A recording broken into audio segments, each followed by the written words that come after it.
சென்னையில திமுக தான். திமுகவை தாண்டி யாராலையும் வர முடியாது அப்படின்ற நெரேட்டிவ நிறைய கேட்டிருப்பீங்க. ஆனா சென்னையிலுமே திமுகவுக்கு சவாலான தொகுதிகள், திமுகவுக்கே ஆட்டம் காட்டக்கூட தொகுதிகள் அப்படின்ற மாதிரி சில தொகுதிகள் இருக்கு. அது என்னென்ன தொகுதிகள் அப்படின்றத பார்ப்போம்.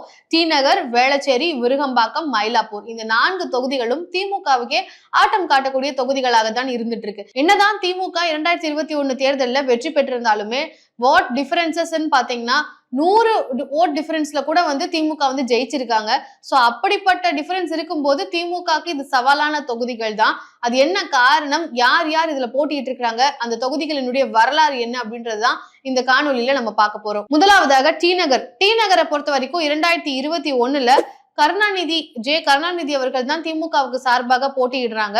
56,305 வாக்குகள் வந்து குவிக்கிறாரு. ஓட் டிஃபரன்ஸ் பாத்தீங்கன்னா ஒரு 1000 ஓட்டு டிஃபரன்ஸ் இருக்குமா அப்படின்னு நீங்க நினைக்கலாம். ஆனா பாத்தீங்கன்னா வெறும் 137 ஓட் டிஃபரன்ஸ்ல மட்டுமே திமுகவை சேர்ந்த இவர் வந்து டி நகர் தொகுதியில வெற்றி பெற்றிருக்கிறாரு. அதிமுகவில இருந்து சத்யநாராயணன் போட்டியிடுறாரு. அவர் 55,898 வாக்குகள் வந்து குவிக்கிறாரு. வெறும் 137 வாக்குகள் வித்தியாசத்துல திமுக ஜெயிக்கிறாங்க. சோ திமுக இந்த தொகுதிகள்ல போக்கஸ் பண்ணி களத்துல வந்து ஒர்க் பண்ண போறதாகவும் செய்திகளானது கிடைச்சிருக்கு. 2016 பொறுத்த வரைக்கும் அதிமுகவை சேர்ந்த சத்யநாராயணன் 3,155 வாக்குகள் வித்தியாசத்துல ஜெயிக்கிறாரு. 2வது இடத்துல வந்து திமுக இருக்கிறாங்க. NS கனிமொழி அவர்கள் தான் வந்து திமுகவின் சார்பாக போட்டியிடுறாங்க. அவங்க குவித்த வாக்குகள்னு பாத்தீங்கன்னா 50,052 வாக்குகள் வந்து குவிச்சிருக்கிறாங்க.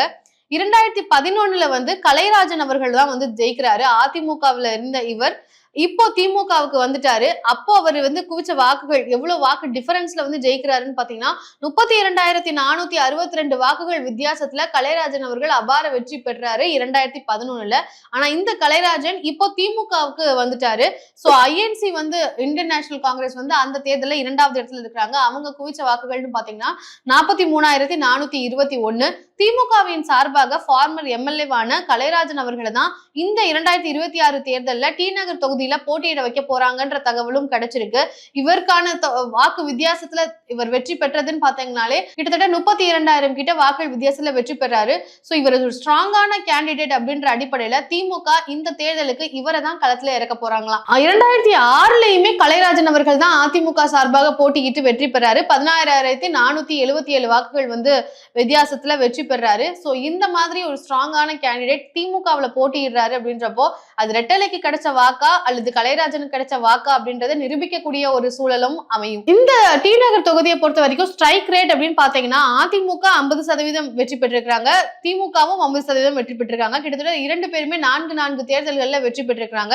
எந்தெந்த தேர்தல்கள்ல திமுக வந்து வெற்றி பெற்றிருக்காங்கன்னு பாத்தீங்கன்னா 2021, 1989, 1977 கிட்டத்தட்ட ரொம்ப காலங்களுக்கு ரொம்ப வருடங்களுக்கு முன்னாடிதான் திமுக ஜெயிச்சிருக்காங்க. அதற்கு அப்புறமா 2021ல தான் வெற்றி கனியை திமுக டி நகர் தொகுதியில வந்து சுவைக்கிறாங்க. சோ அது 2026லயும் வந்து கண்டினியூ ஆகுமா அப்படின்றது ஒரு பெரிய கேள்வியா இருக்கு. சோ பொறுத்திருந்து பார்க்கலாம். அடுத்ததாக விருகம்பாக்கம் தொகுதி. விருகம்பாக்கம்லயும் திமுகவுக்கு சவாலான தொகுதியா தான் இருக்கு. அங்க வந்து பாத்தீங்கன்னா கிட்டத்தட்ட 2,91,642 வாக்காளர்கள் வந்து இருக்கிறாங்க. இப்படிப்பட்ட தொகுதியில 2021ல திமுக தான் வெற்றி பெறாங்க. பிரபாகர் ராஜா அவர்கள் தான் திமுகவின் சார்பாக நின்று வெற்றி பெறாங்க. எவ்வளவு வாக்குகள் வித்தியாசம்னு பாத்தீங்கன்னா 18,367 வாக்குகள் வித்தியாசத்துல திமுக இந்த 2021 தேர்தலில் வெற்றி பெற்றாங்க. 2வது இடத்துல அதிமுக தான் இருக்காங்க. ரவி அவர்கள் தான் 2வது இடத்துல இருக்கிறாரு. 2016 பொறுத்த வரைக்கும் அதிமுகவை சேர்ந்த விருகை ரவி அவர்கள் தான் முதல் இடத்துல வந்து வெற்றி பெறாரு. வாக்கு வித்தியாசம்னு பாத்தீங்கன்னா 2,333 வாக்குகள் வித்தியாசத்துல அதிமுக வந்து இந்த தேர்தலில் வெற்றி பெறாங்க. திமுக 2வது இடத்துல இருக்கிறாங்க. அப்ப போட்டியிட்டது தனசேகரன். சோ அதிமுக 2,333 வாக்குகள் வித்தியாசத்துல 2016 தேர்தல்ல விருகம்பாக்கம் தொகுதியில வெற்றி பெறாங்க. 2011ல வந்து திமுகவும் இல்ல அதிமுகவும் இல்ல DMDK தேசிய முற்போக்கு திராவிட கழகம் தான் வந்து வெற்றி பெறாங்க. கிட்டத்தட்ட 14,094 வாக்குகள் வித்தியாசத்துல பார்த்தசாரதி அவர்கள் வெற்றி பெறாரு. 2வது இடத்துல இருக்கிறது வந்து திமுக. தனசேகரன் தான் வந்து திமுகவின் சார்பாக 2011வது தேர்தலையும் வந்து போட்டியிடுறாருங்க. பாஜகவுக்குமே இந்த தொகுதியில ஒரு சொற்பமான வாக்கு வங்கியானது இருக்கு. 2011 தேர்தல்ல பாஜக குவிச்ச வாக்குகள்னு பாத்தீங்கன்னா 7525 வாக்குகள் குவிச்சிருக்காங்க. சோ இப்ப பாஜக அதிமுக கூட்டணியில இருக்கிறதுனால கூட்டணி கட்சிகளுடைய பவரும் வந்து அடிஷனலா சேருது. சோ அதை பற்றி பார்க்கும் பொழுது இங்க திமுகவுக்கு களம் எப்படி இருக்கும் அப்படின்றது ஒரு கேள்வியாகத்தான் அமையுது. ஸ்ட்ரைக் ரேட் அப்படின்னு பாத்தீங்கன்னா 50-50 தான் இருக்கு. டிஎம்கே 50%, அதிமுக 50% தான் இருக்கு. இருந்தாலும் விருகம்பாக்கம் தொகுதியை பொறுத்த வரைக்கும் திமுகவுக்கு ஒரு சவாலான தொகுதியாக தான் பார்க்கப்படுது. அது மட்டும் இல்லாம தமிழிசை அவர்களுமே இந்த தொகுதியில விருகம்பாக்கம் தொகுதியில போட்டிக்கிட்டு இருக்காங்க. 19,167 வாக்குகளை வந்து குவிச்சிருக்காங்க. விருகம்பாக்கம் ஒரு வகையில திமுகவுக்கு சவாலாக இருக்கும் அப்படின்னு சொல்றதுக்கு காரணம் இங்க மக்கள் மத்தியில ஒரு இன்குமென்சி ஆனது உருவாகி இருக்கு, ஒரு அதிருப்தி இருக்கு. அந்த ஃபேக்டர் காரணமாக விருகம்பாக்கம் தொகுதி ஒரு சவாலான தொகுதின்னு பார்க்கப்படுது. அது மட்டும் இல்லாம விருகம்பாக்கம், வேளச்சேரி இந்த தொகுதிகள் எல்லாம் விஜய் போட்டியிட போறதாகவும் சொல்லப்படுது. சோ விஜய் மாதிரியான ஒரு ஸ்ட்ராங்கான கேண்டிடேட் ஒரு கட்சியினுடைய பிரசிடென்டே போட்டி போடுறாரு அப்படின்றப்போ திமுகவுக்கு இது ஒரு சவாலான தொகுதியாக அமையும். அடுத்ததாக வேளச்சேரி தொகுதி. வேளச்சேரி தொகுதியை பொறுத்த வரைக்கும் 3,14,537 வாக்காளர்கள் ஆனது இங்க இருக்கிறாங்க. 2021 ஜே.எம். ஹாசன் 2021 ஜே.எம். ஹாசன் அவர்கள் காங்கிரஸ் கட்சியை சேர்ந்த இவர் தான் வந்து ஜெயிக்கிறாங்க. கிட்டத்தட்ட 4,352 வாக்குகள் வித்தியாசத்துல காங்கிரஸ் இந்த தொகுதியில வெற்றி பெறாங்க. 2வது இடத்துல அதிமுக.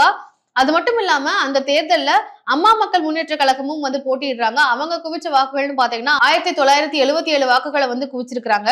சோ அதிமுகவும் திமுகவும் இந்த முறை கூட்டணி அப்படின்றப்போ அதையும் சிந்திக்க வேண்டியது இருக்கு. 2016 தேர்தலை பொறுத்த வரைக்கும் வாகை சந்திரசேகர் வந்து போட்டியிடுறாரு திமுகவின் சார்பாக. 8,872 வாக்குகள் வித்தியாசத்துல வெற்றி பெறாங்க. அதிமுக 2வது இடத்துல இருக்கிறாங்க. பிஜேபியை பொறுத்த வரைக்கும் 14,472 வாக்குகளை வந்து குவிக்கிறாங்க. இந்த தேர்தல்ல பிஜேபி 14,472 வாக்குகள், டிஎம்டிகே தேசிய முற்போக்கு திராவிட கழகம் 9,654 வாக்குகள், பாட்டாளி மக்கள் கட்சி 6,809 வாக்குகள். இப்படி என்டிஏ அலையன்ஸ்ல இருக்கக்கூடிய எல்லா கட்சிகளும், டிஎம்டிகே வந்து இன்னும் கூட்டணியை உறுதி செய்யல, அவங்களும் என்டிஏ அலையன்ஸ்க்கு போயிட்டாங்க அப்படின்னா இப்படி மற்ற கட்சிகள் எல்லாத்துக்குமே வந்து ஒரு கணிசமான வாக்கு வங்கியானது இந்த தொகுதியில இருக்கு.